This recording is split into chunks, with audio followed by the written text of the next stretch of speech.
like, there's no way. There's no way. Sneaks its way in, so dominant in the laning phase. Marn, of course, mixing things up. Double the Syndra, double the fun on the side of Roccat there. Now we're just kind of waiting. Is this going to be another insanely dominant game coming in from Misfits? Will they just start off ball rolling, lanes dying on their own?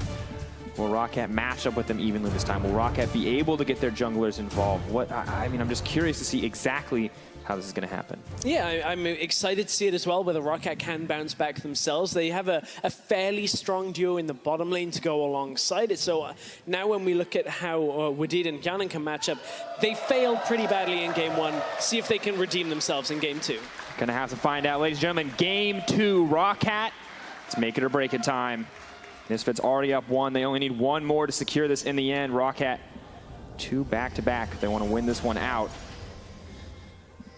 I mean, pressure's on once again. We put the pressure on Maxlor. We'll have to see who he decides to support, who he wants to carry this game out, because he has the tools. He has the Lee Sin. But on the opposite side, you have to respect. Now, Ignar, there's no hooks this time. It's the Tahm Kench. He's going to have to play, I think, a little safer, although we'll find out. Wadid and Hjarnan should be safer in lane. Just going to try and whip people with the tongue. You know, it's the same, right? A little bit more gross, maybe, but Misfits making an early Definitely play. more gross. Solid point, yes. Hey, that's the analysis. Gross bot for lane here, okay? tier list. Like, that's what people were looking for. Excellent. Speaking of bot lane tier list, is how many things you can get into bot lane to try and give yourself an advantage. We did with this Malzahar, looking for the all-in with the Voidlings. Going to just try and replicate them as much as possible. And as much as we talk about, you know, Tahm Kench and the ability to kind of interrupt these Malzahar ults, before that level 6 point, Malzahar still does an insane amount of damage if you ever overstep. So Hans really has to feel comfortable in this matchup because, I mean, Tahm Kench, yes, can devour a Voidling up, but if he burns that cooldown at any point, that lane is going to be very vulnerable. And that's the thing for Ignar is the difficulty with a Tahm Kench as opposed to the Zyra or the Misfortune is you don't quite have the firepower to answer the harass. You have to play a little bit more defensive than you would want to because he's a melee champion pretty much when in range. He has to step back a lot compared to Misfortune and Zyra who want to try and contest, kill the Voidling, and just move on with the laning phase. But this time you can see Cacao has started on the bottom side, as did Maxlor. So we're expecting them both towards the top side at 3 minutes. We'll see whether Alphari can level things to a point where he can get an engage off on Faxi maybe and end up picking him off. But look at how the lane is pushing away from him. Hjarnan and Wadid on this bottom side are pushing in as well. Yeah, I like this. Misfits adjusting on the fly. Roccat responding in kind, knowing where they want to put their early jungle pressure. This time it's not bot lane. This time it's going to be on the top. And Wadid going to need to respect the Tahm Kench here. That's a lot of early stacks going down, and Ignar playing nicely around the Voidlings. Wadid trying to get it to aggro onto Ignar, trying to get that Voidling like, no, don't attack the minions, attack the support. Of course, level 2 makes that a heck of a lot more easy for visions, him. 100% movement speed steroid, and they're guaranteed to pursue the target of your choice. So now it becomes a little bit more treacherous for Ignar if he steps forward. Vision control on the top side has been a factor here. As you can see, Maxlor and Cacao going back and forth. It was actually Maxlor that secured that Rift Scuttler first. Cacao is going to try and punish them by going through lane. Very early for a play like that. Cacao thinks better of it. Retreats back to his jungle to farm. Of course, is a little bit behind now in terms of the early jungle pressure as Maxlor doesn't even consider the play, goes straight for the Gromp.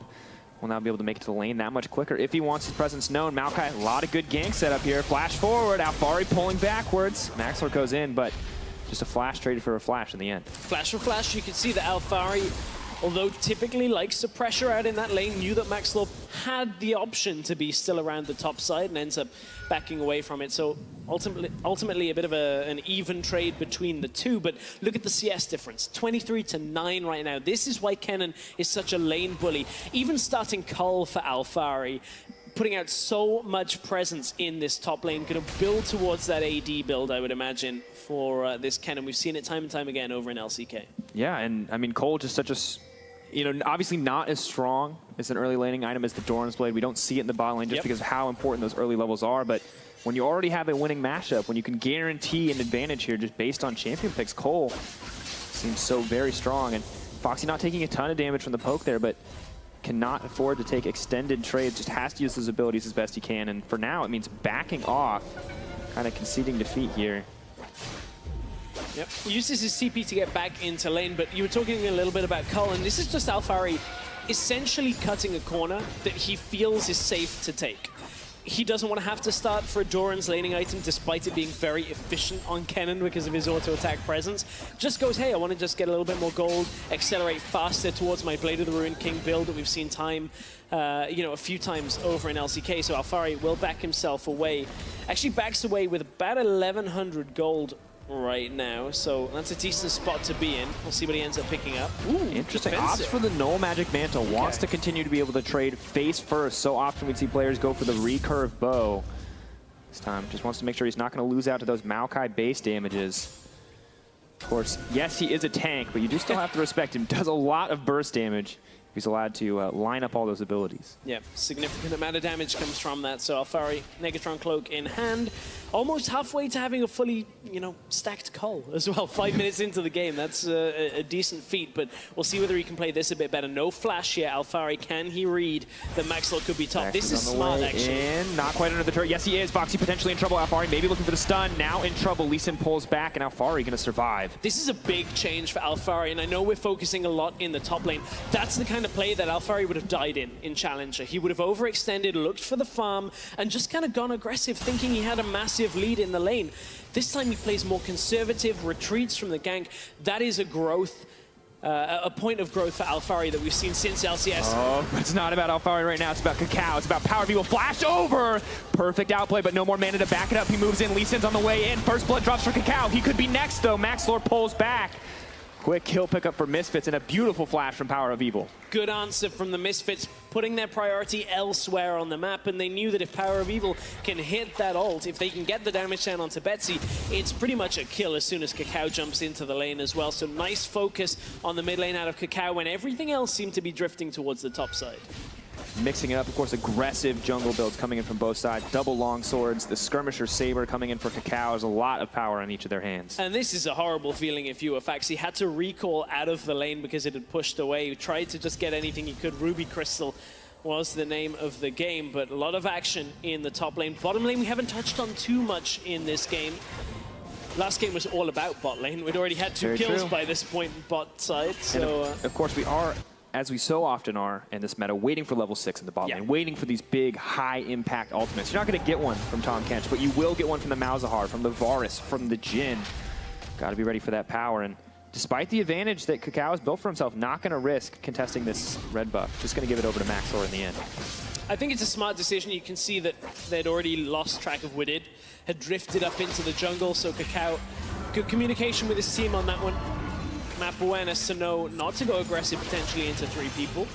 Does have the option of that Drake. If they can push bot lane out and force Syndra back away, there is the option always available, but it's risky without getting a kill. You don't really want to do it without starting a fight because we saw how Roccat can kind of push back against objectives a little bit in their series last week, but certainly always just about vision control, make sure there's no chance of a steal. Right now, of course, the game, about 1,000 gold in the favor of Misfits. A decent lead once again, not quite as big as previous laning phase. Ignar, not quite as much impact in the early phases with this Tahm Kench. But red buff now contested. Cacao moving forward, knows it's being taken, but Betsy's here as well. Has the unleashed power, has all the tools available, but Ignar doesn't care. Flashes forward, they're moving in. Maxor maybe going to look to kick him back, but Alphari's on the backside as well. It's a big fight. Betsy going to get popped in an instant, and Alphari makes it out with a sliver of life. You know, you've got to watch out as Misfits start grouping on that top side. Ignar had recalled back earlier from that bot lane trade, and it's Ignar that picks up one of the kills. I mean, Misfits right now, despite a slower start to this game, they still look like they're in control. They're beating Roccat to the punch around the map, and it's resulting in fairly significant increases in gold between the teams. You can see they have a decent lead for now. Yeah, approaching 2K once again as we take a look at that replay. Things just go south for Roccat so quickly. Yeah, Ignar roams up. Maxlor is already, piecing out of this fight. Alphari low, but they can't capitalize on it. Faxi never even got to the fight to try and assist, so it's kind of been a little bit of a bad few minutes for Roccat.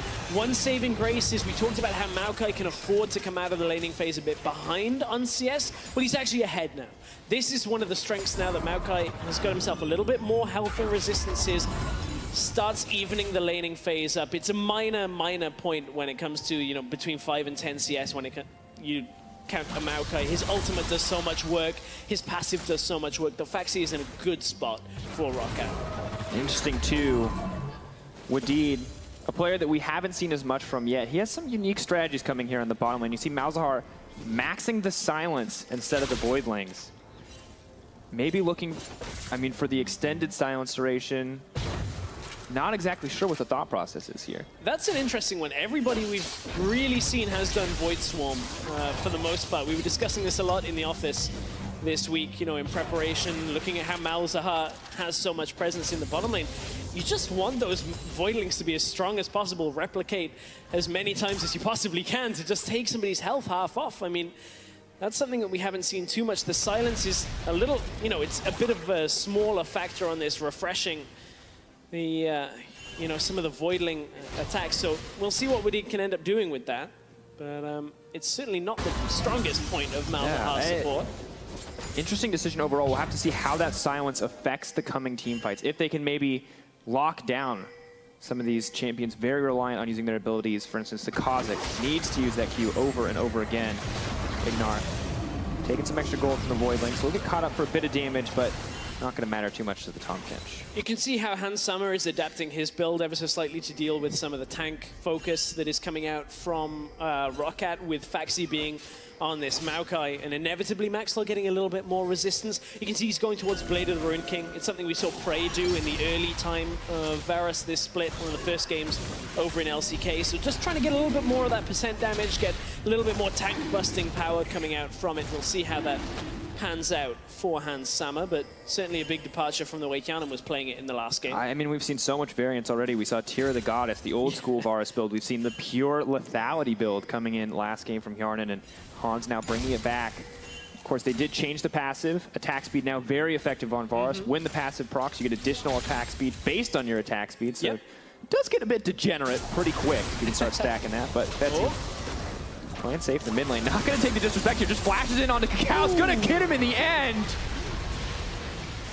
Misfits a little too quick to underestimate the mid lane talent on the side of Roccat. And good grouping by Roccat here as well. As soon as that play is finished, Kjaernen and Wadid already up in this mid lane, trying to push on the tower, and you can see the Power of Evil. Yes, he still has his ultimates. That's one thing to watch out for, but Roccat had to kind of, Misfits had to concede a little bit on that mid tower, and now it's going to turn into a dragon. Oh, Foxy going in onto Alfari. I don't know if this is a good choice. He's moving forward, blocking as much damage as he can. A lot of minions in the wave, though. Heavy amount of damage Alfari would have taken if he had taken that trade, but ultimately, it's a dragon going over to Roccat. And that all comes from this. We're talking about the disrespect. Well, Cacao gets stunned, loses a third of his health, and goes, I guess I'll stay mid for a little bit longer. Ends up getting ulted, and Betsy picks up the kill. I mean, he started running pretty quick, but I just think approaching the Syndra so aggressively may have just not expected Betsy to be quite so quick on the trigger, quite so confident to go in.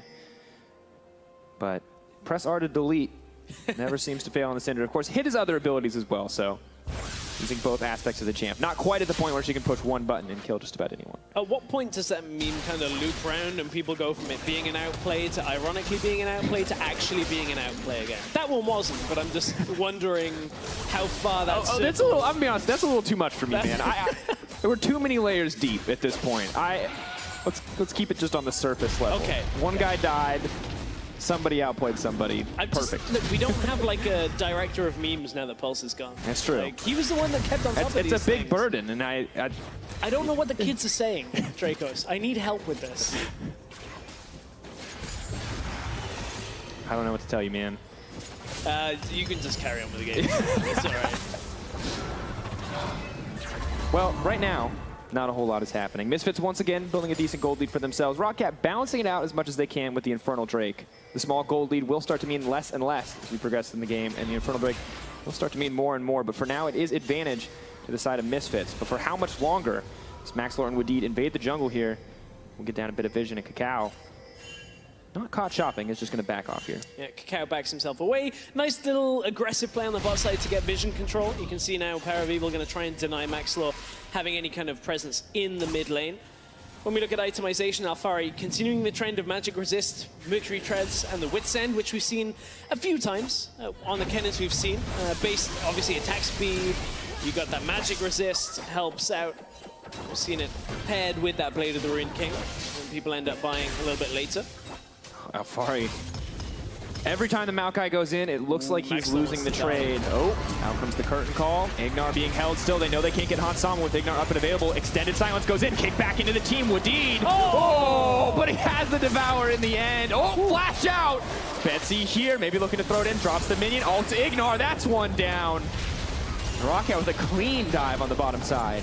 Nice dive by Roccat. It was maybe a little harder forward than they needed it to, or thought it would be at first. Faxi's top side knows Cacao is here. They're waiting for the minion. Alphari doesn't have ult, but flash for Cacao, flash for Alphari. This should be death. What can he dodge with the W? Goes in onto Cacao, gets the Courage of the Colossus Shield, knocks him back. Alphari tanking tower, gets out, and now Cacao setting his sights on that objective. And now they can even the tower trade, but it was actually a nice setup from Roccat initially, as you alluded to, knowing Ignar was the one that would be the target, because Hansama would just get eaten otherwise.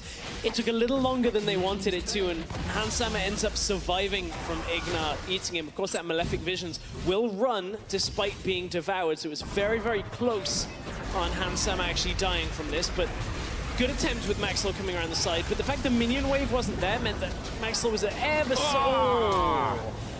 so, like, slightly late. He didn't have too much more of an option on that. Ignar gets taken down.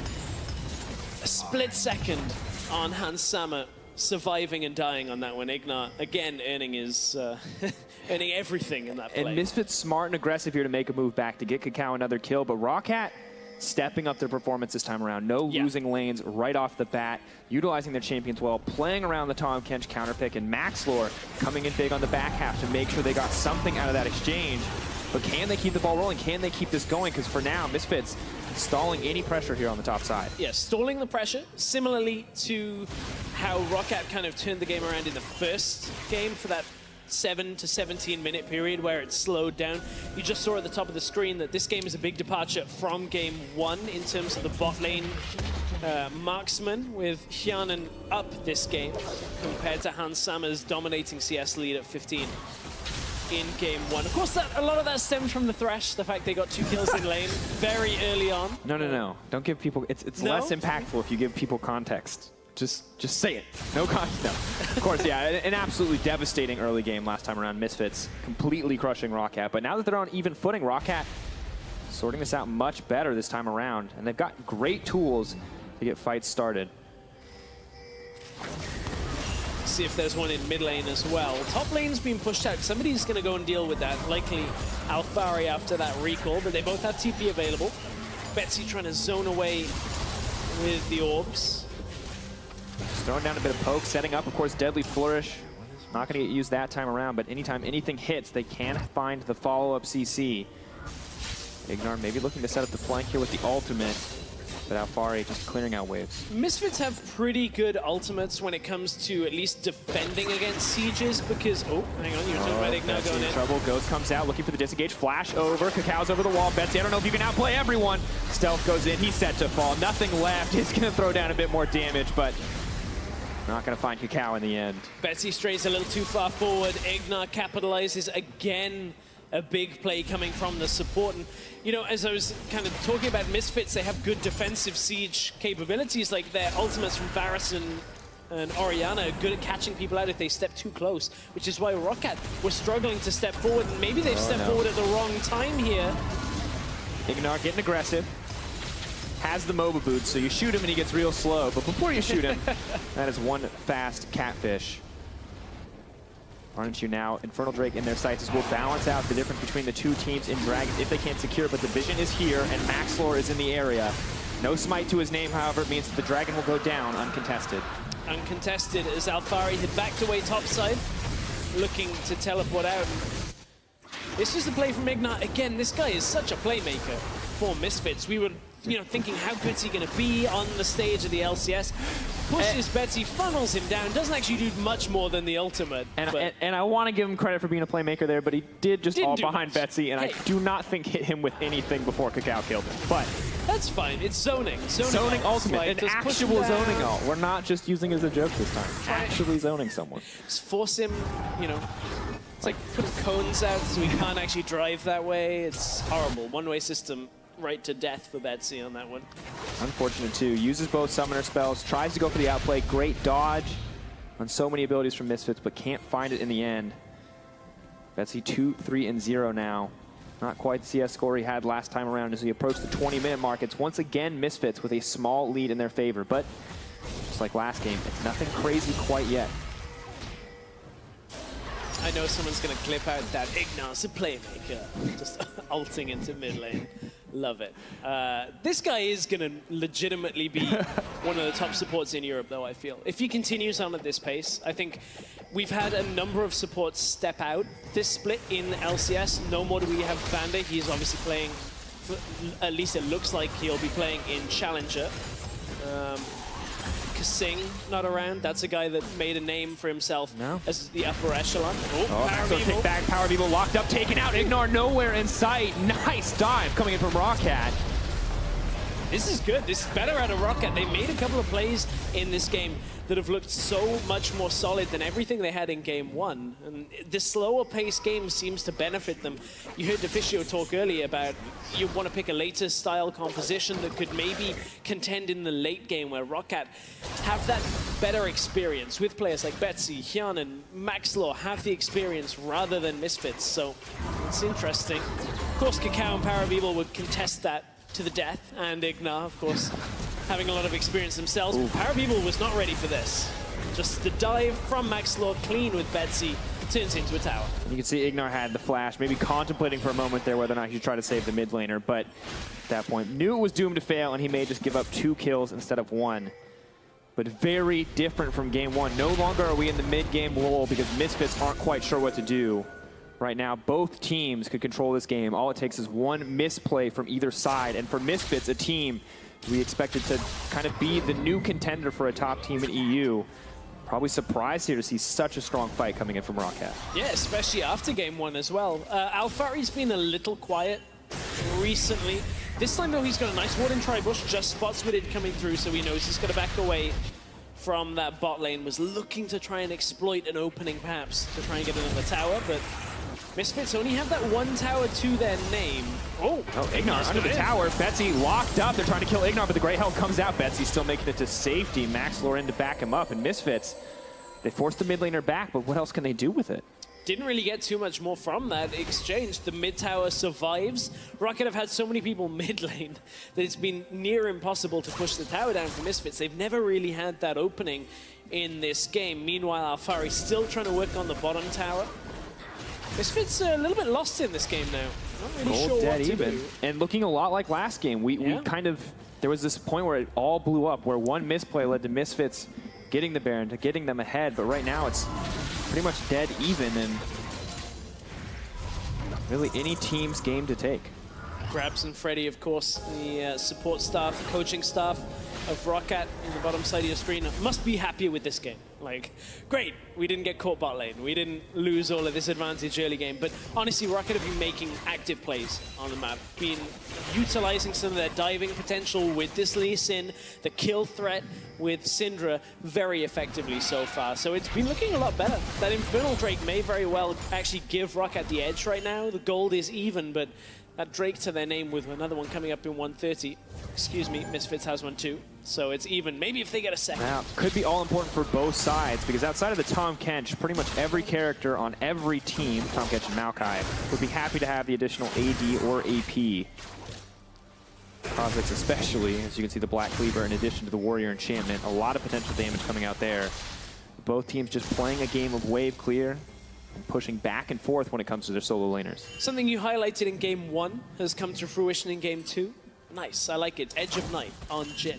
You talked about it. Game one might have been a little more successful because of the Bard, but this time we'll defend against Ignar coming into the back of the fight, looking for those stacks to devour, but obviously that's fairly deep in a fight for Ignar to go. A lot of things that it might defend against, including Alfari. Harnan very much valuing the lethality, will gain value as we move forward, and of course, no one really going to be building armor on this team, so we'll essentially be hitting for true damage at certain stages.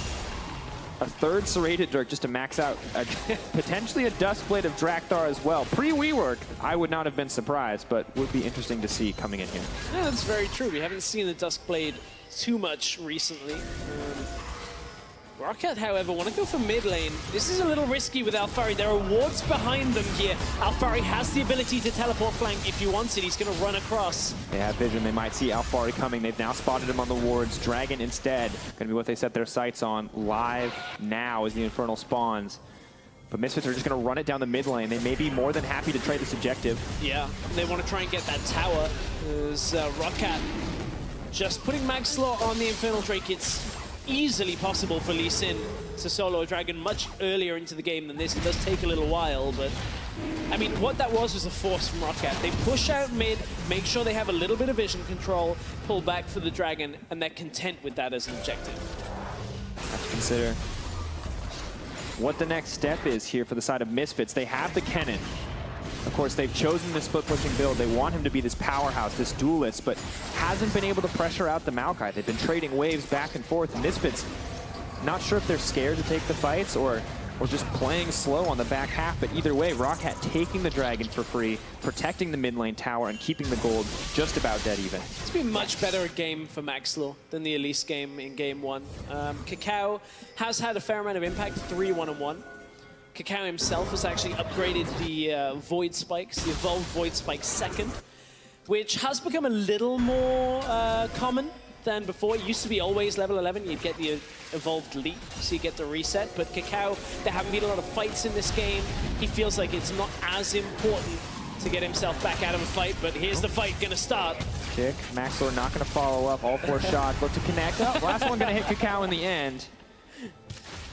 Ignite decides he doesn't want to block all of them. That would be way too easy. No. I need some help. You can take a little bit of damage here. You're going to heal up fine in the jungle. Of course, good that you mentioned the Void Spikes. Now that we've seen the changes, the rework to Kha'Zix, they do slow those isolated targets. You get 3 of them to branch out in that fan pattern. So maybe easier to set up the picks here. Yeah. Maybe looking for a little bit more one-on-one potential as opposed to the potential reset dream Kha'Zix scenario. A little bit of sustain in fights as well. You hit people while you're in the radius, you get your health back from it as well. That slow, however, was removed on non-isolated targets. So when it comes to, CC and team fights, it's not quite as impactful, but that was never really the whole thing with Void Spikes anyway. Now that it's like an 80 or 90% slow on isolated, it's really significant if you catch somebody on their own. And of course, it was Faxi who was isolated in the bottom lane as Kennen was finally able to cut down that tower. Maokai not enough damage to cut through the creep wave through here. Or through the Kennen. Roccat making a very aggressive move towards Baron. Taumkench is very far away, but has the Abyssal Voyage and will move in.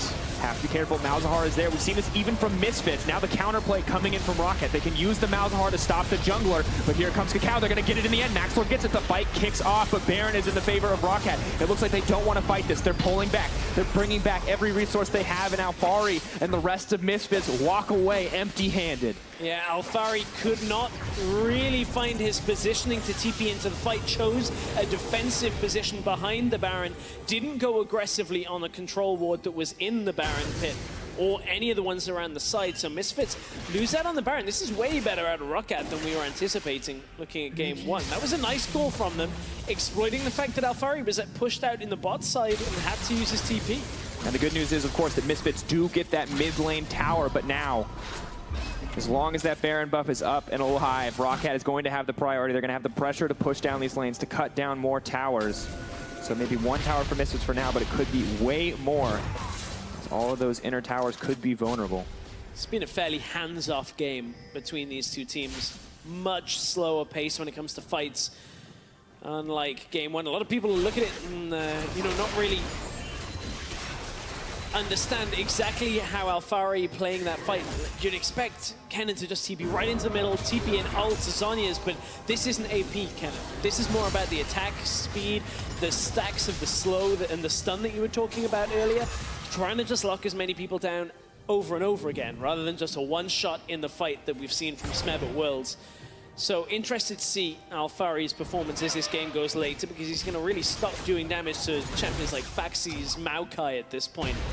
Really don't have that advantage anymore. And Misfits slow on this play. Roccat drawing them around the map. Of course, maybe not looking to take that team fight, because you mentioned Kennen doesn't have the prowess. Yes, you have the Orianna, but she's been building a little bit defensively. We have the Abyssal coming out. It's not the death cap. It's not all that upfront burst damage to really win this one out. And good news for Misfits is that they now have decent items across the board. 2 items completed for Hans Sama, penetration as well. The frozen mallet coming in from Alfari, so he may not do much damage to the Maokai, but if he can win the fight, Maokai is never going to make it out, even if it takes a minute or 2 to cut him down. So good things here and there, and at the end of the day, no inhibitor broken with this Baron quite yet, so Misfits not out of this whatsoever. No, not out of it at all. And speaking of damage, we're yet to see a lot of Power of Evil's damage as well. It's all kind of hidden in that shockwave right now that we've not seen a big team fight deciding shockwave. Only 3,000 damage done so far by Power of Evil on the few skirmishes we've had. Betsy's managed to put out 10k. He's caught a couple of people with that burst mage, so not really too surprising when it comes to Betsy's damage. Power of Evil, he's hiding a lot of it still. We'll see one team fight, you would think, where they'll really get that Kha'Zix Orianna set up, and that would be a turning point that Misfits could build from. Here's Maxlor. Oh, Maxlor caught out. He is going to try to snap out. No ultimate going to connect. Power of Evil going to keep that damage number low. Ignar now moving in. He could be taken down. Oh, he drops. No chance to activate the gray health. Unleashed power not even needed in that exchange. So much use to try and keep Ignar alive there. You can see the heal was used from Hans Sama too. But they did not stop that kill going down. Again, Roccat trying to move around the map. We were talking about Power of Evil, he has to hit an ultimate. That time it completely whiffs, caught nobody. As Roccat take another tower. Too eager to make the pick. The layering of CC not quite enough as Lee Sin hop to safety, and as Roccat secure yet another tower. 5-3 the score overall. Finally Roccat in the lead in gold. 51.6 to 50.4. It's not much, but it has to feel good to know you have the advantage. Cloud Drake next on the table. Massive wave bottom. Both teams maybe looking to reset here. Baron will start to fade, and the pressure will even out here in the end. Yeah, only a Cloud Drake though, so I don't expect too much more than just a little smite fight to come out from this one. Oh, Tahm Kench found his way in. Yarden is in trouble. He's going to get eaten up and spit back into the merciless lineup of Misfits. They're making their way down mid. In an instant, they have picked off one member. Maybe able to find something else as well. Heals now coming in, no member there to respond. They're going to cut down a tier 2 of their own and take that gold lead right back. And just like that, Misfits find the opening they were looking for. Take out mid-inner tower now, looking for the inhibitor tower as well, because Hyanan and Wadid still not available. 15 seconds on the support, but no minion wave yet for Misfits. Ult is available for Power of Evil. Kakao can jump in. No flash ult available from Alfari. Will they just try to siege this one up? Foxy, they're going to need to do something to stop this from happening. He's going to go in. He's going to get a little aggressive. Ball used to zone away Betsy. Kakao on the backside, very vulnerable. Betsy gets pulled back in. Power getting hungry for a kill. Goes in. Not going to be enough from Maxlor on the save. They're pulling back in the end. Maxlor advancing. May not be able to find anything. Misfits now on the retreat. Health bars low. TP is available from Faxi. There's wards across the board. But they're not going to take the chance to fight. An important ult from Hans Sama actually just saved Power of Evil, who for a moment thought he'd overstepped. Thought pushing forward for that little engage he'd overstepped. We'll get to that in a second as Ignar managed to get himself into the back line. Hyanan tried to get out. Devour peeps him there as Wadid had fallen.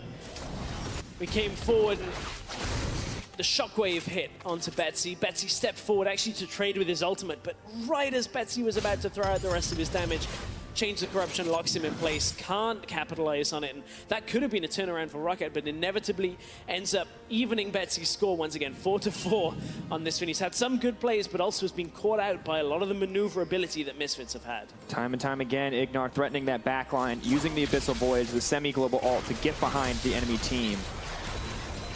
Alfari now going to clear out that Cloud Drake just about solo as Kakao comes in. Make sure that they can secure it safely. The rest of Misfits here as well. Baron up in 54 seconds. Has to be a point that they can contest. And unfortunately for Misfits, we've been critical of their vision in the past. And while they've laid down plenty of it this game, you can see the bot side lit up. Baron pit is completely dark. Ignar now looking to change that. Yeah, now they move up towards the Baron. Maxlor has to recall out because he's behind enemy lines at this point. You can see Wadid actually gives the assist me ping into the top side. Don't really think your team want to assist you in any kind of fights at this point, but Alfari wants to assist his team by pushing out bot side, keeping Faxi in this lane, not allowing him to drift up towards that Baron pit. But you spoke about the vision control. It is all in Roccat's favor, top side of the map. There's a few wards out for Misfits. They want to start a fight in mid lane. Curtain call going in, fourth bullet going to connect. Cleanse goes out. Ignar just trying to make sure he can get something, but he's going to get eaten up before he can do anything. Maxlore still alive. The auto. Han Sama, no, goes down in the end. Power of Evil ensures the kill to drop. A slight mistake from Han Sama. Still works out for Misfits in the end. And almost a bit of a gamble play from Misfits is the fact that Alphari held his teleport, did not use it, hoping that at least taking out Maxlore. Maxlore's still dead. This is risky with Kakao still alive. They've got him in full vision, and this Baron is not dying fast enough to 50-50. Alphari's here now. Alphari goes over the wall, but not quite where he wanted to be. He's knocked out of the fight. Foxy's on the front line. Alphari's going to get cut down. There's no Zhonya's. There's no AP. Kennen goes down. Roccat now pulling backwards. Kakao maybe looking to deliver the ball, but the cooldown's not up yet. Roccat looking for the 4v4, and they find it. They take one and lose nothing in exchange. What it ended up being was Roccat starting the Baron to draw Alphari up to the fight, try and get that teleport out from him, and Alphari couldn't quite find the positioning. Note, his flash is still not available. If he'd have been able to flash on top of Hyanan and Betsy, that fight would have gone so heavily in Misfits' favor that almost undoubtedly the Baron would have gone in their favor, but Misfits take a trade 1-for-1 in that fight. I believe it was in the end of all things. At least they lost Alphari and then backed themselves away. Roccat want to go for it again. This time Maxlore is alive. The smite is there for them. Kakao is still around. The Power of Evil has ult. We've seen crazier things than Baron steals. Have to be careful, have to respect the ball. It's just sitting in the pit. They have no way to get rid of it. We've seen Power of Evil steal it with ultimate on Orianna before. Goes in, keep your eyes on the health bar, it's going lower, get ready for Kakao to jump in, out comes the curtain call, no CC connects on the jungler, they could go in a moment's notice, it drops lower, drops lower, do it again! Every time! Oh, Power of Evil gets it! Ignar ferries the team to safety, Misfits! Taking the driver's seat back from Roccat with the steal from Power. Oh, he's done it again, Power of Evil with the Orianna. Maxlore had smite, Kakao had smite. This was straight up Power of Evil, just stealing it away. The ultimate comes down from Hyanan, and of course he's just trying to force Misfits back away. Keep an eye, both jungle smites are available, and it's all about the timing. Maxlore is right there, level 15. There's the ult. No! You can call it luck, you can call it skill, you can call it one of the hardest reads. That's us. We don't look as cool as Captain Flowers. That's what I will say about that replay. That man has his pantomiming of every action down for sure. That's what I'm going to focus this next week on. Got it. Next time someone steals a Baron, guys, I promise we will punch the air more. My Warwick impression is going to be on point next week. You just ask me, we'll nail it. It'll be great, but not as great as that Baron steal. Yeah, it was pretty fantastic, and well deserving of us jumping around for at least a moment. Although, now comes the curtain call. Roccat on the front lines. Sonic Wave does not connect. Maxlore getting frisky. Just looking maybe to hope to get some cooldowns out. So Maxlore's smite would have been doing 850 damage to that Baron. So it is a little bit of an awkward point, a tipping point on that, but Shockwave itself is only just doing overall. Kick back to the team. Kakao's going to drop. So aggressive coming in from the jungler. Betsy's now on the back side. One kill for nothing. I'm not quite sure what that was. Over-aggressive is what it was out of Kakao. I think he thought Power of Evil had the ball on him to deliver the ult. He was jumping right in to try and get it. Maybe just oversteps the range and the ball snapped back. We'll have to take another look at that fight just to double check. Misfits, though, still have the Baron, so no major losses. May not be able to get anything with it. So Alphari pushes in on the top side. Can establish vision control, can set themselves up for future plays. But the momentum has been stalled out. Kakao, big fumble here. Is it just... No, he didn't even have the ball on him. It was just Kakao jumps in, the ball came in after, got locked down. Power of Evil couldn't get the ult off. And just ends up, you know, having Kakao end up falling. Yep. Thank you, observers. That is, in fact, Kakao. This is Maxlore fighting Han Sama, and unfortunately going to get eaten up by Ignar here. Is a flash. taken away in the end as Foxy does his best to hold on to this tower. But the reality is he doesn't do enough damage to dissuade the cannon, and there's so much attack speed. It's cut through the tower. But the cannon minion's not going to let him get any closer. Will still get it in the end. Alfari now very low, but does get a tower for the team. It's 3K in their advantage as well. Maxlow pulling back. No inhibitors dropping yet for either side. Next Dragon will be the Elder, just 6 seconds away, and there's no vision here for the side of Roccat on the Dragon itself, but so much flanking vision, so much vision behind the team. Maybe an opportunity for Faxi to find his way in. Yeah, if Faxi finds his way in, he'll have a lot more success than Alfari trying to come in through the front door, so we'll keep an eye on Alfari's positioning. Ignore wants to go with Cacao.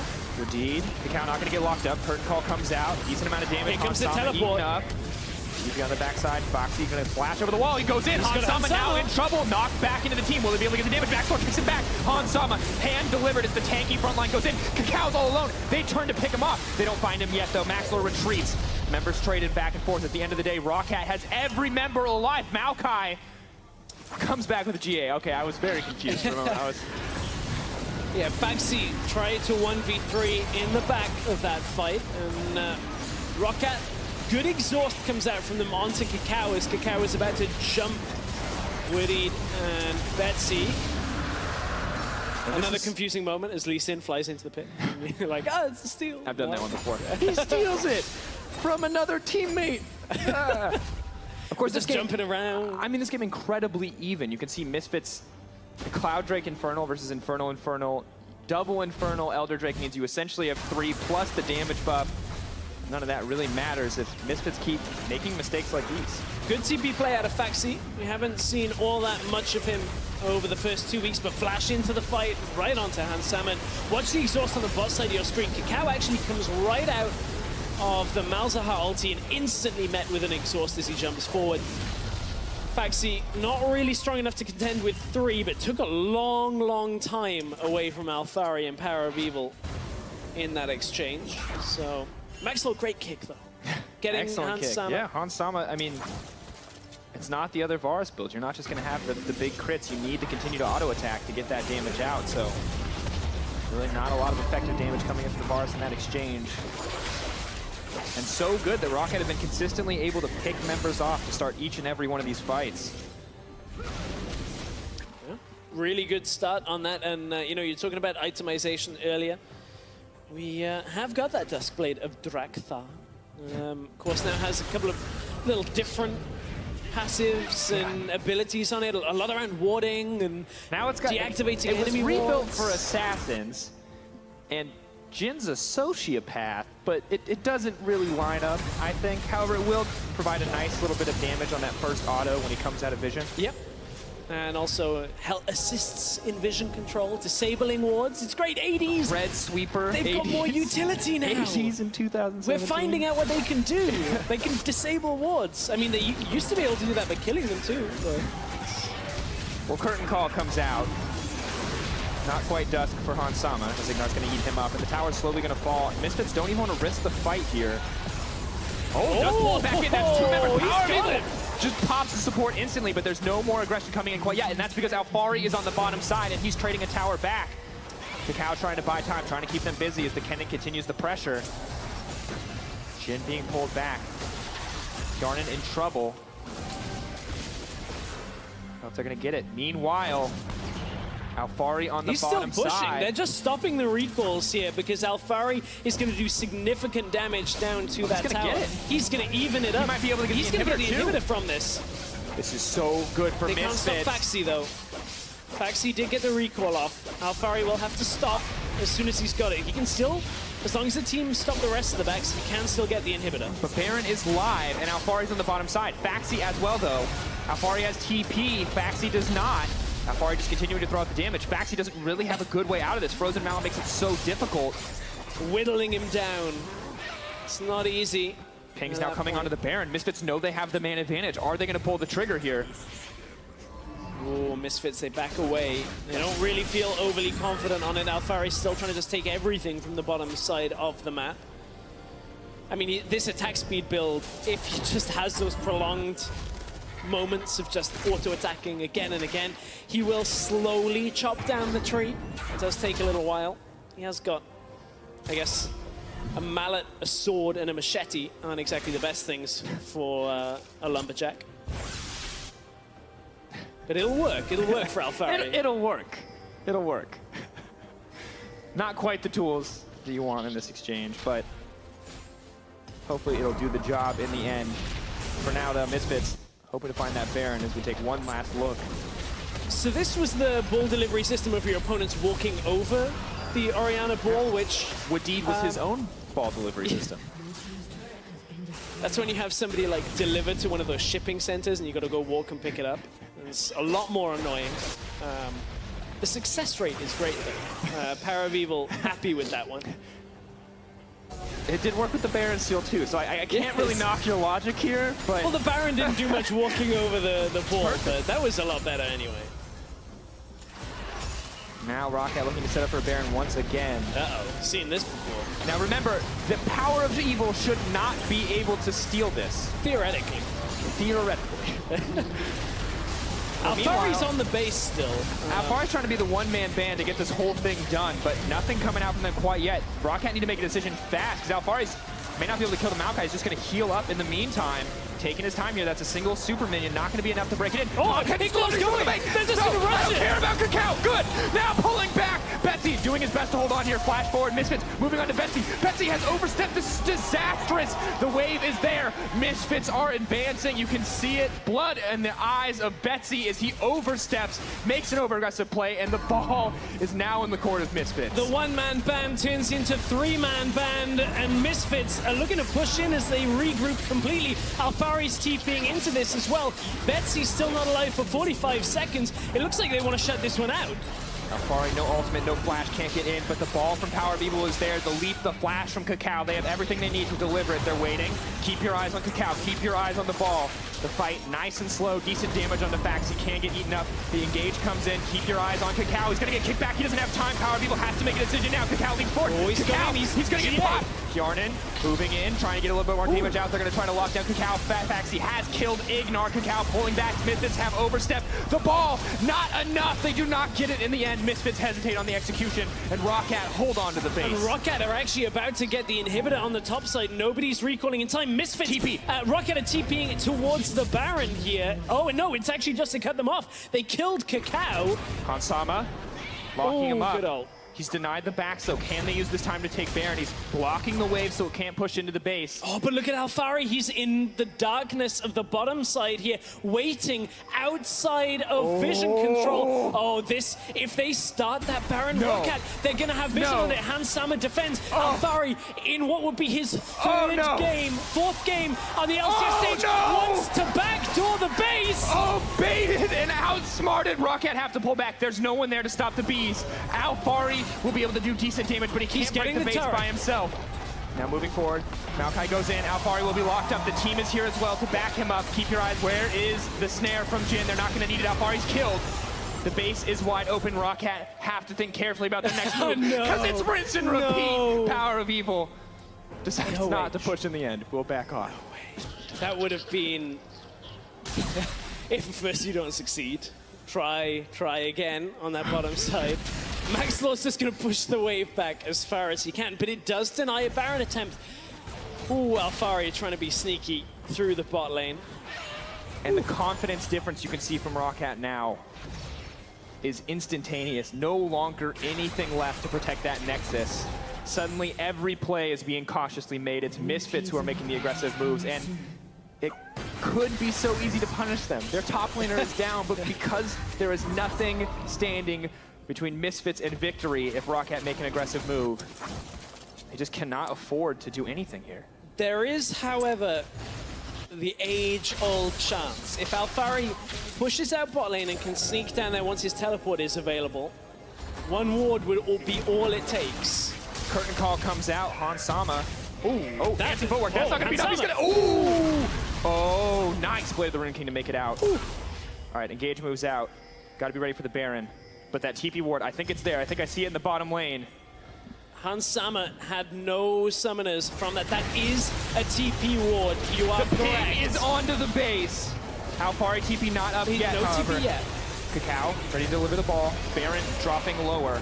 They can look for the play. Ignar, they're going! Ignor's going with Oh, Alfari! no! They're forcing it! Oh, He stole it! Cacao stole it anyway! Cacao! Oh, they're moving forward. They're going to take done it. it! There's nothing left. Roccat make every move to take control of the game, but in the end, the one that matters falls in the favor of Misfits. Oh, and in the madness! 49 minutes in the game, the chaos, the confusion, Cacao takes the Baron, but it didn't matter. Ignar, we said he's a playmaker, him and Alfari ult into the base. He can be hooking people in lane at level 2, he can be getting duo kills in a world where we never see duo kills, or he can be backdooring a Kennen, taking him behind enemy lines, and just going straight for the throat there.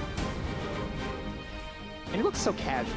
I mean, he just like solo won a game. And he's just like, yeah, got this. Roccat, you know, it was a better game from them in game 2. It looked more solid. They had a couple of plays, but a Shockwave Baron steal, 2 attempted backdoors before one was finally successful. From Misfits, they just...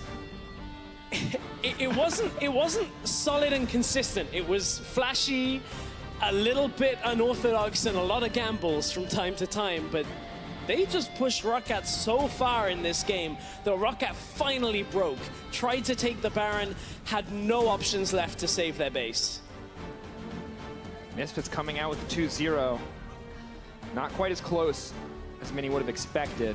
Look at Pyra, he wants to get in there. Pyra does want Get in there for the I interview. want to know Get in too, there. Pyra. What went down? What did it sound like?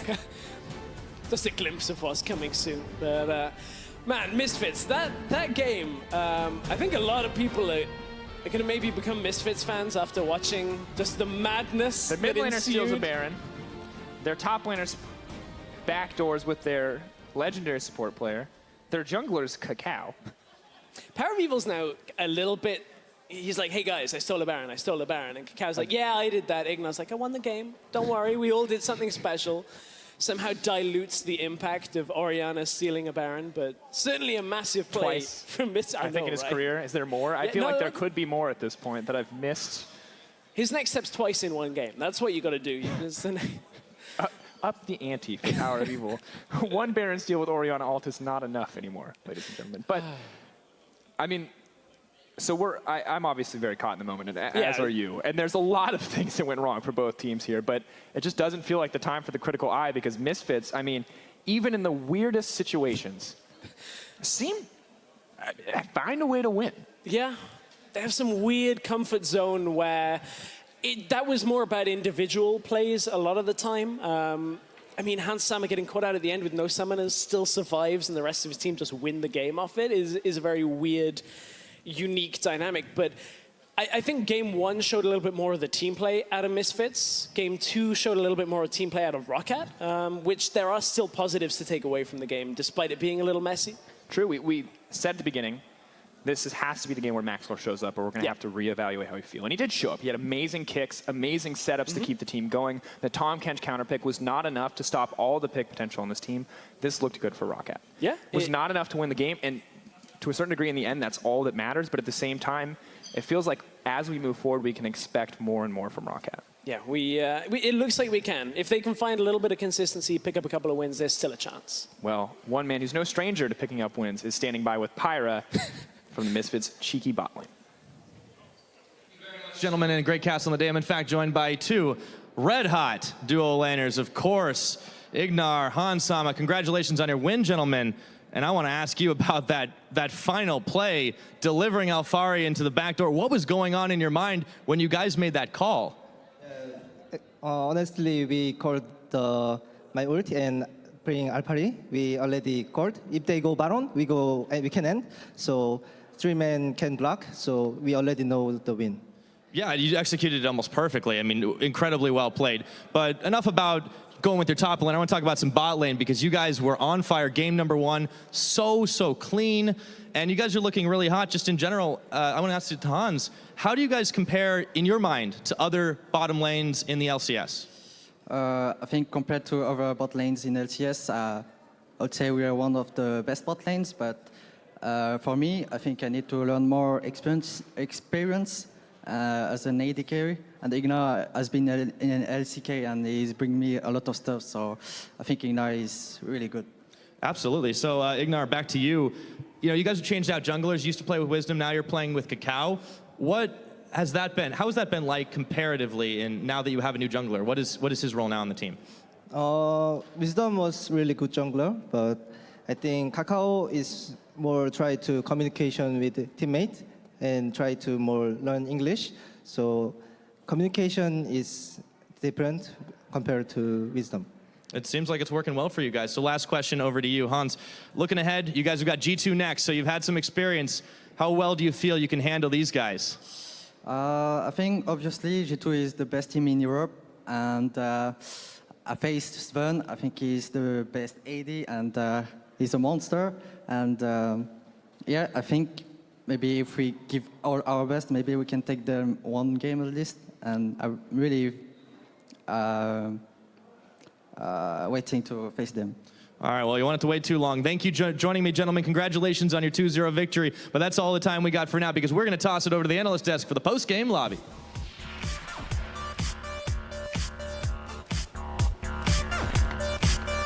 Thank you very much, Pyra, indeed. And welcome, everybody, to the post-game lobby, where we are still here and we are going to break down everything that happened today and a lot more. And there's a lot to break down from that last game. And we want to start by the end. We didn't get to look at it, but Cacao actually managed to steal or take the Baron. We don't know what happened. So we're going to take a look and have Misfits finish the game. Did they steal the game? Did they steal the game? I felt like Roccat should have won this game, but at the same time, I mean, yeah, but like I didn't feel like it was like a super insane comeback or something. It was more like both teams had a chance to win, but Roccat should have won. I agree. I think Roccat should have definitely won the game. They had like all the opportunities to end the game. I mean, not end, but take advantage, and they don't use like their advantage. I want to take a look at the pick and ban and use a quote from Exiles during the game. He said, "If you win with this comp, it's disrespect. If you lose with it, you're being cocky." Can you explain why on the side of Misfits?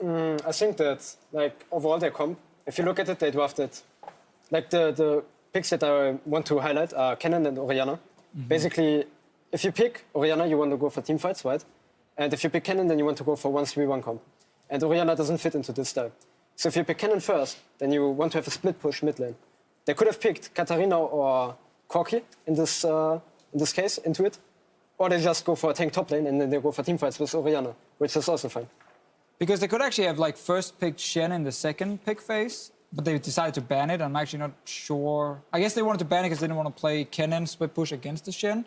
But like you could just first pick that Shen and then pick the same like Corki, something like that for the last pick, and you had like, I think, an easier to play 1-3-1. Because the problem with Kennen AD carry or Kennen attack speed build, which obviously was used over in LCK quite a lot, is that it's only really like good in split push.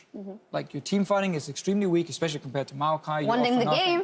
Yeah, he won the game by split pushing, obviously, but he was actually part of losing the game with his team for like 35, 40 minutes, which was a big issue. Yeah, jungle picks. Not your favorites again. What are your opinions on Kha'Zix and Lee Sin? Well, Okay, you'd always so go for Ivern. I think Kha'Zix is really good and it's broken, but I'm not so sure it should be like blind pick and like first pick every game. Because like in this game, they had all the tools to like kind of shut down Kha'Zix, and we saw like in late game, like he wasn't that useful anymore. He was only good for early game. Same one for Lee Sin? I guess it was fine, but I think he could have done more in the early game as well. Like you get Lee Sin to get something in the early game. Yeah. All right, well, as we said, Misfits, in the end, they win it, but Roccat deserved to win. And you want to take a look at some of the mid-game moves they made, Baron specifically?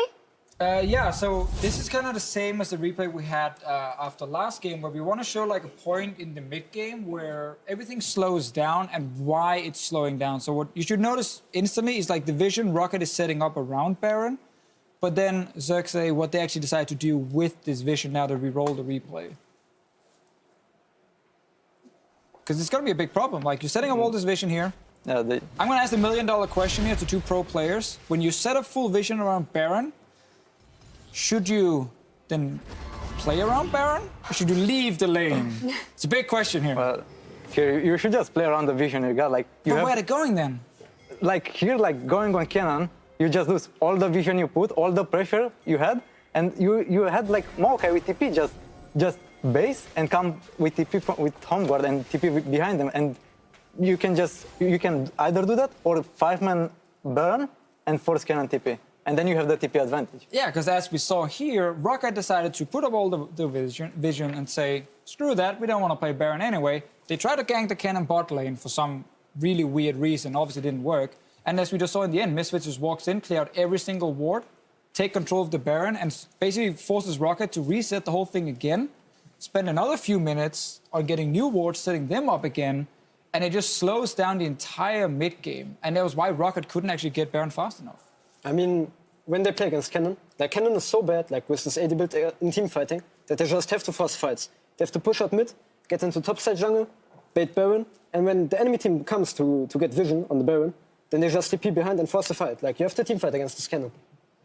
And when you win, you get to meet the fans. That's a lot of fun. That's true. But your Baron, well, actually, these guys were fine because it was Roccat we flaming right here. So, but another thing actually happened then right after, because then Misfits ends up in the mid game kind of dropping the ball a little bit, and specifically Kakao in our next replay, because after Roccat had now kind of failed getting the Baron and everything was delayed, they actually still get an opening because Kakao ends up obviously going down to the bottom side. I think we might have a replay of it right here. Just look at your minimap, guys. So Xerxes, you really wanted to talk about this. So I guess the replay should have been a bit earlier. Okay, so there was I think it was a pink in the Sky Bush bot lane, and Kakao was spotted there. But even then, like, there was absolutely no reason to go bot lane. Okay, you go bot lane, you kill that Maokai, and then what? They can still do Baron, and you get at most 2 turrets. And now you got spotted, you didn't get the kill, you would have gotten the turret anyway, and here you just lost the Baron. Yeah, and now Roccat can just burn it because the jungler is not there, so there's no chance of like a smite steal. And here just disengage. You have no reason to fight here.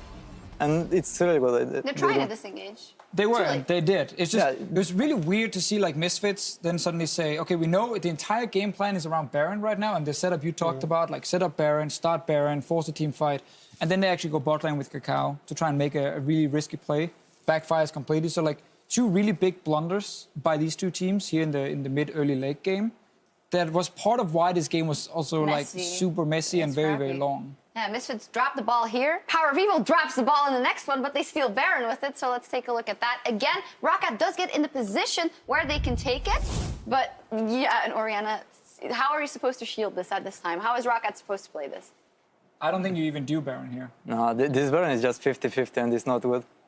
I mean, the best way to do it, you just have, you need a member of your team to suicide to kind of stop the Kazakhs, and not 50-50, but Kazakhs got QSS at this point, and there is no way you can stop him actually. So this is just 50-50. And what if we got, like, Kakao would have smited it? Well, anyway. he did smite and then into the shockwave of Power of Evil. Is there a bit of a discrepancy here? I heard you say you do take the 50-50. I prefer to take the 50-50 Barons. I don't think the 50 Baron is that good. Like, just depends if you can burst it down. Like, some teams prefer to do this.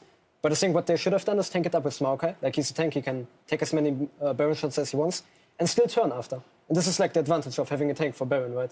They should just tank up the Baron, wait for them to come, and then they just Jhin ultimate, Malzahar flash ultimate onto someone, and then just force a fight with this man advantage they have. Yeah. I think the problem they had here as well was just summoner spells were down. Like, Maokai had no flash, he had no TP, so there's no way for him to, like... Oh, he could only hit, like, a guy right at the edge of Baron. I don't know actually what Jhin had in this fight, if he could have joined as well.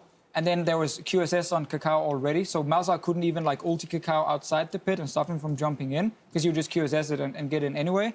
I think just honestly there, when you don't have TP and you don't have any proper setup, this late in the game, I think you just don't do the Baron. You wait like 2 or 3 more minutes, and then I think you make the play with Maokai. And case in point, Flash was up for Maokai, TP was up for Maokai later in the game, and we see Roccat going for the play around the Elder Drake. Maokai TP's in behind them in a second, flashes over the wall and engages, which is a right decision, and another reason why I think you guys keep saying that they should have won the game. Yeah, I mean, these 2 guys were yelling and yelling and yelling about TPs from Maokai, because there's so many deep votes from Roccat, and they finally get it. But in the end, like, is this the correct play for Misfits then to actually walk into side and try a Baron? Oh, sorry, try Dragon when there is a chance of so many wards behind them? I think they should set up the cannon for split push, actually. Oh, wait, right now? I'm actually not sure. Like, I guess they have to group with cannon and just try to bait out the TP from Roccat, because this is like the biggest threat, right, they have. So, I guess going for a team fight here is like, they kind of have to force it. So if Exile is even not sure when he gets 10 seconds to think about it, can we realistically expect these teams to know exactly what they should do? Well, yeah. I think it's hard. I Yeah. mean, it's obviously much easier for us to sit here with these armchair analysts next to us in the Unicorn space. So it is really hard, obviously, when you're in game. I think just overall, like there was a very clear divide. Like the one comp from Misfits wanted to split push with one guy, the other comp really wanted to just team fight with the Maokai. And whenever we had team fights like this, we actually saw Roccat win the fights. Yeah. Problem was they were never able to actually take it and push it all the way in to finish, because when they finally were pushing the top side, we got the shockwave from Power Weevil that killed Wadid and hit Yanan as well. Forced them back, and then Alfari took like 2 turrets in bot lane and I think he inhib. got an inhib there. Yeah, he got inhib as well. And then he came back later, got a Nexus turret and another one, and then in the end they backdoored. So there were some of these mistakes where they were just about to push in for the finish with the big team fight, Yeah. and then like 1 or 2 guys get caught, and then they end up losing the game. Unfortunately for Roccat, the player of the series once again, Ignar from the side of Misfits. That's the same. That's not 2 series in a row. I think it came up already. So that's fantastic. And our player of the series for our first game of the day or match of the day, the Unicorns of Love versus Origin, was Hilisan. And we're going to look back at that series. You guys are still here. Some people might not have seen it. A 2-0 for you guys once again. Can you give us the TLDR of your match versus Origin, Cersei? Okay, so for the first game, we had scaling team comp, and we had like... okay, so we kind of lost the early game, like fights, and we kind of died 1v1, but our team comp was still like better, and we were scaling better anyway, so we just had to stall the game, and we would win. Why do you like Rumble so much? I think his jungle clear, and his even 1v1 potential is really good. And the AoE threat from your ulti, it's so insane. And you can flex pick. It's also a good flex. And I guess also against like all these like squishy low mobility ones, targets. This is one of my favorite moments, by the way. We were screaming for like big highlight plays, and then Wisdom jumps in, and it's a Zac with passive, and then Taps actually flashes the wall here, and doesn't kill anyone, and this is like, game is over. This was game 2, by the way, for everyone watching, where again you guys fell behind a little bit, but then like it was like you guys fell behind, but it never felt like the game was lost, because whenever we got to late game fights, you guys were just much better. Yeah, we just had the better scaling team comp. I also feel like you played them better.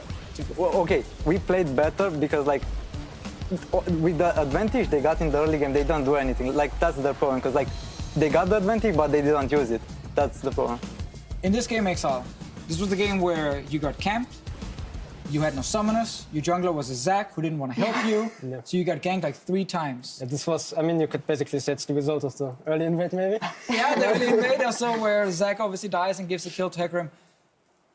For yourself or for people at home when they are feeding and feeding and feeding in lane, what could you have, was there anything different you could have done? Like, was there anything, did you misplay anything you feel in the early game, or was it just like doomed from the get-go? I think I could have avoided one gank when I should have hacked the right side a bit more. Like, I think it was the first gank or something. But I believe after this, there was, not much to do, actually. Like, I mean, I could have warded out, but in the end, I got dived, I believe, on the second gank or third gank. Yeah. And then it's like, there's like not much you can do. He stayed at his tower, but Hecarim just came from behind him. And I got one-shotted, I believe, from the second gank or something. You also used flash on that gank. You tried to flash forward, so you didn't have flash actually when he dove you right after.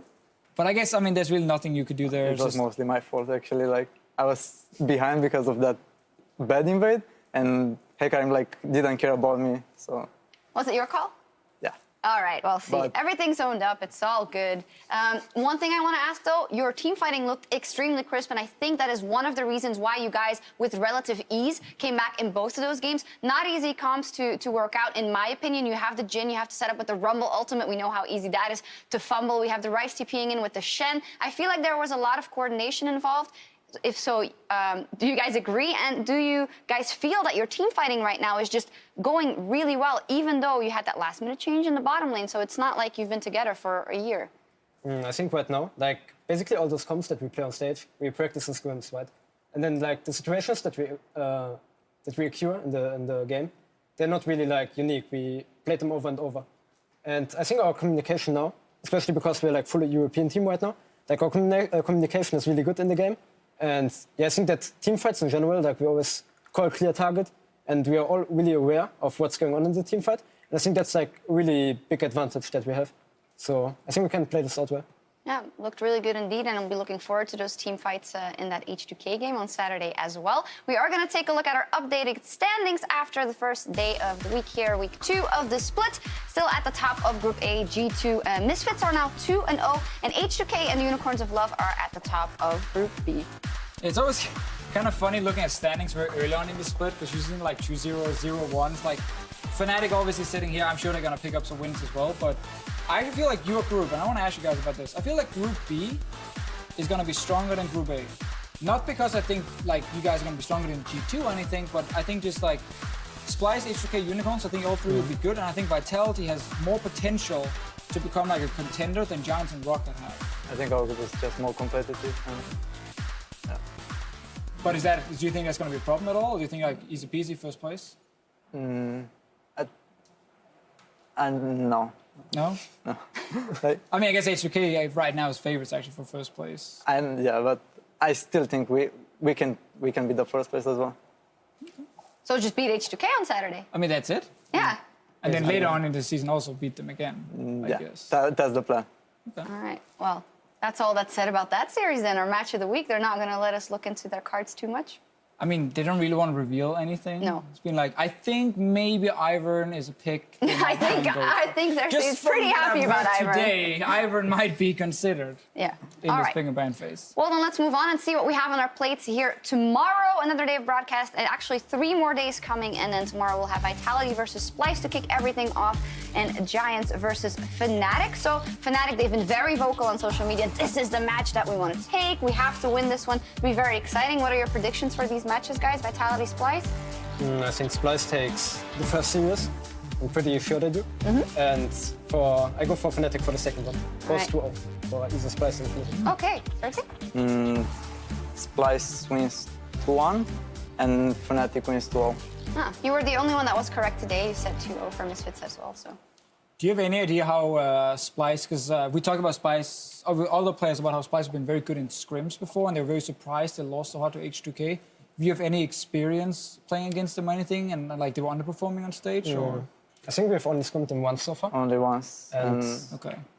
yeah, it went pretty well actually, like when we scrimmed them for us. No, telling smirk. Yeah, I just feel like Splice is one of the teams that's really hard to talk about right now, because same roster as last played, we at least expect them to come in and be like a top team. Yes, they only had one series, but they got like super stomped against H2K.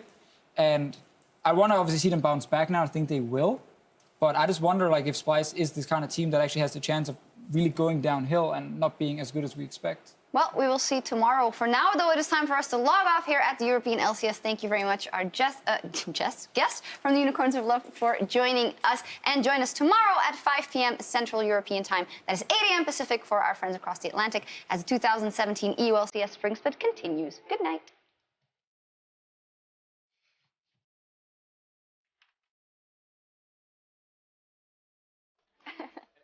Sees his life flashing before his eyes. Autos a second, and that's gonna be first blood. But Exile's caught up. Wisdom and Hiva are running straight for him, and Taz picks up a kill. Meanwhile, in the back, they found Samix, but it's a fight on 2 fronts as Xerxes and Hylissang have taken down Sartorius. Unicorns are marching into this, and they're looking for the victory. Wisdom, Nahun are the only ones left alive, and it's just down to the snake. And that's it, a triple kill for Samix.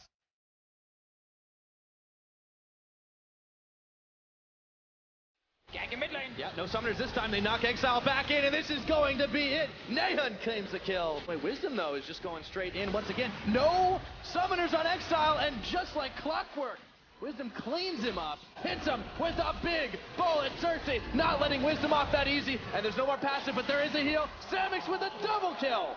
The Realm Warp, Cersei cleaning up. Now they find Wisdom again, and that's the ace. 20 minutes in the game. But this is over. Fab's the last man standing, and not for very long. And there's the ace. And they will take the 2-0 over Origin.